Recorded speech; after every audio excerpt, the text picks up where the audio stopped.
Hey everybody, it's Jason from the Texas Gun Vault 2, and yes, we are doing another car video. I haven't done one of these in some time, but I have a little break here at work, and it's such a nice day here in North Texas. I thought I would come out here to the car.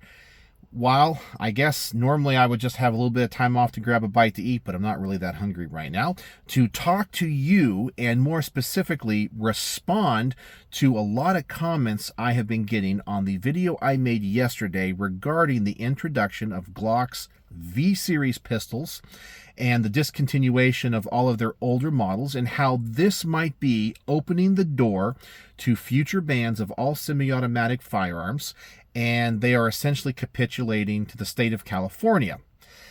So the comments that I'm getting on that video that specifically I want to address are essentially repetitive comments that say one thing. And it always drives me nuts when people in the gun community learn one little tidbit of information about something and then all of a sudden feel like they're the smartest person in the room and have to go tell everybody about it. You know, it's like when those little kids learn a little knock-knock joke and they go to a family reunion and they tell everybody the joke. It's like after a while, you're like, oh God, okay, you can stop saying it now. You know, but yesterday evening, James Reeves, the host of TFB TV, made a video because he's an attorney. He's a lawyer. He's talked about the difference between the federal statute regarding the definition of machine guns and the California statute about machine guns, and how they are a little bit different, and how he believes that due to the change in the language for machine guns at the federal level being readily not converted but restored, where California's definition is converted, means that on a federal level this cannot be used as precedent to ban semi-automatic firearms. And of course, these people heard this and they're coming on to my video, this is what federal law says, this is what state law says, and so forth, and over and over and over again, without reading anybody else's comments and going, oh wait, 75 people have already said this. Maybe I don't need to say it again. But I digress. So I want to address this. I feel that so many people in the gun community, because they do not follow current events and truly understand the state of our society, because we live in a post-constitutional republic. And let me explain what that means. Yes, we have a constitution that has things written in it that are easy to understand. But in the application of that constitution, we deviate from it because it's easy, convenient, or there's some type of tradition to do so. So, for example, we have an amendment in the Constitution that says any redress of grievances of like $20 can be essentially heard in court, but we don't really follow that today. You know what I'm saying? Another thing that we don't do in our judicial system is truly follow what higher courts say.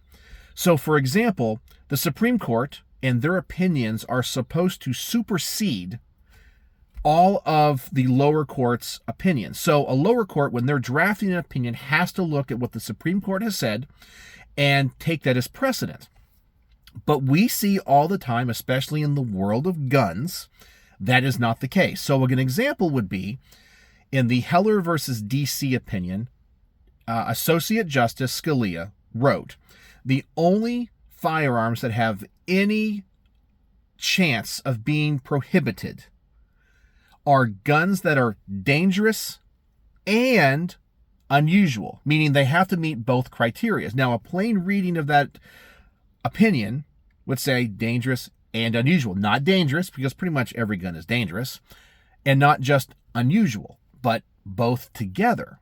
Now, what have lower courts done? Because they like to think that they're so smart too, they look at this opinion and go, well, in some context, and doesn't mean both, it could mean one or the other.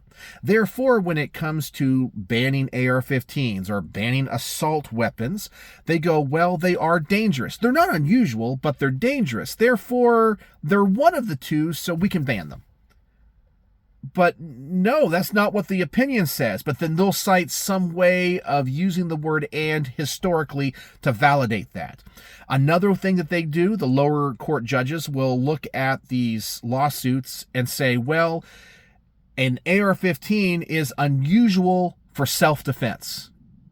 Well, hold up a second. Self-defense wasn't part of the original opinion in terms of the banning of dangerous and unusual weapons. But they add that, and then it kind of becomes precedent. And they think that they're so smart because they quoted Scalia, but then turned it around to be anti-gun. See how smart they are? And I like the fact that everybody who's now learning that the federal definition of a machine gun is readily restored and the California definition of a machine gun is readily converted, and that they're different, means that on the federal level, they will never go after semi-automatic firearms as full auto firearms because of that word change. Now, let me ask you, do you have any faith in our judiciary? I mean, I don't. I mean, I can tell you recently, in fact, it was yesterday, I got a jury summons.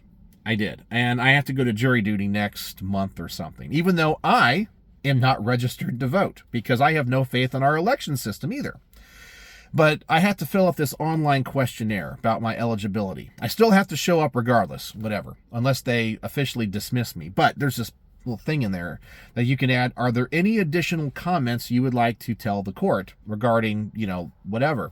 And in there, I said, I am a libertarian. I believe in jury nullification. I do not believe the testimony of law enforcement officers unless there is supporting body cam footage. And I do not believe that prosecutors have society's best interests at heart. That is literally what I said, because that is truly what I believe. Because I believe prosecutors do not care about the actual justice and bringing people that are truly guilty to account. They are all about numbers. How many prosecutions can they get?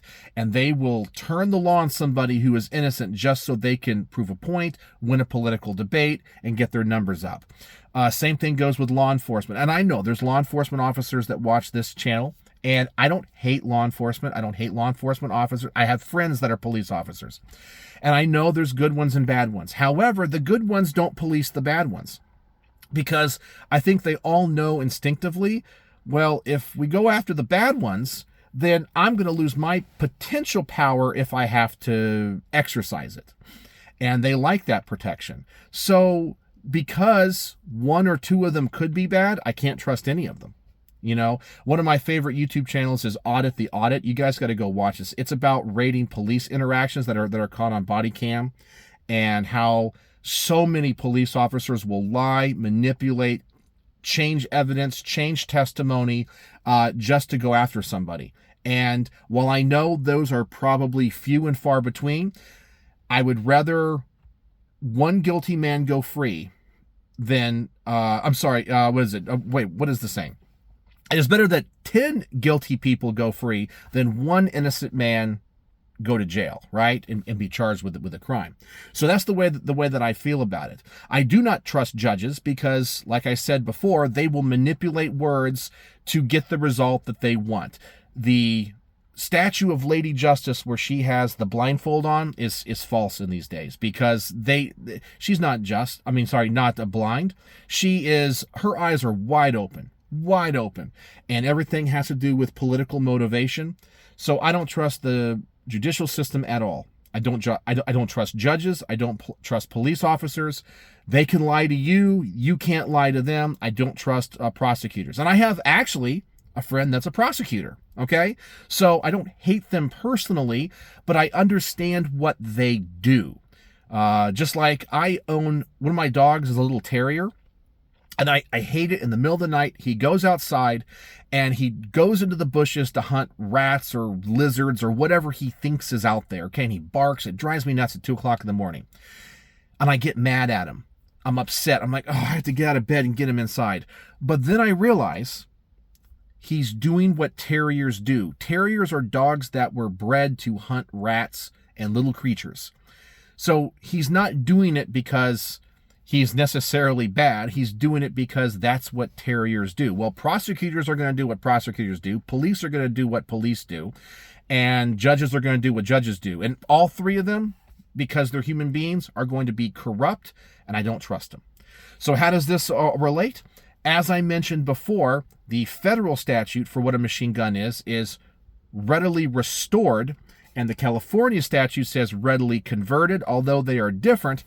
How long do you think it is going to take for a case that's being adjudicated before the Ninth Circuit or some anti-gun judge in New York, where they bring this up, and the judge will look at these two different readings and go, you know, the spirit of the law, the federal law, really says, or it says readily restored, but you know, in the 18th century, restored and converted were very close words. So I think they mean the same. So we can ban all semi-automatic guns because they're readily restored, which we all know means converted to full auto. You can ban them all. How long do you think that's going to take? I guarantee you, you will see a judge rule that way within 1 year of today. Guaranteed. I don't care if you are the smartest person in the room because you heard James Reeves tell you that there's a difference. By the way, I don't hate James Reeves. I love his channel. I think he is absolutely hilarious, and I think he gives good information. My issue is with the people that hear him and then parrot him without truly understanding context and not thinking about the true application in today's world in a post-constitutional republic and the way that our judicial system works today, where we have activist judges who will change language, misinterpret words to a political end. So, if you're one of those people that's like, they're not going to do it because readily restored and readily converted are two different things, see how smart I am? Trust me, an idiot judge in the Ninth Circuit isn't going to care. They're going to look at the two things and go, yeah, federal law says you can. And I guarantee you, if the Democrats or a liberal or or whoever gets in charge, heck, it could even be a Republican that's anti-gun, they could tell the ATF to make a regulation that any gun that can be readily converted or restored is now a machine gun. Well, guess what? Say goodbye to all Glocks. Say goodbye to all Smith & Wessons that are semi-auto. Say goodbye to all your Tauruses. Say goodbye to your Springfields. Say goodbye to everything, because every semi-automatic firearm with enough knowledge and enough know-how and enough tools and parts can convert it to full auto. So where is that gray line? A judge doesn't know. A judge doesn't care. They're going to look at restored and converted, say it's the same thing. It's always meant the same thing. They're too close in definition. Therefore, you can ban all semi-autos. I guarantee you. So don't go on that video and tell me how smart you are by telling me there's a difference because you heard James Reeves. Go check other comments, see what other people say before you open your mouth and you look silly and stupid because you're simply parroting what 50 other people before you said. You're not the smartest person in the room. Just like when Luigi Mangione shot that one CEO in New York, that healthcare company, all of a sudden everybody on the internet was an expert on the HKVP9, which there's only 500 of those in the country, and I happen to own one. All of a sudden everybody else in the country is an expert on it, even though they've never seen one, heard one, or understand how it works, but they're experts, right? Or with the SIG P320, did you notice how many people in the gun world all of a sudden are now experts on drop safety tests and sear engagements and striker safeties? Just because they heard some gun tuber say something about it, all of a sudden they have to go to every other channel and talk about it because they're so smart. So anyway, that's kind of my gripe. So that is my response to those comments. I promise you, while the federal statute says restored and the California statute says converted, I guarantee you those two are going to be melded, and you're going to see all of the usual suspects change their own state laws from restored to converted, or just add converted to the definition.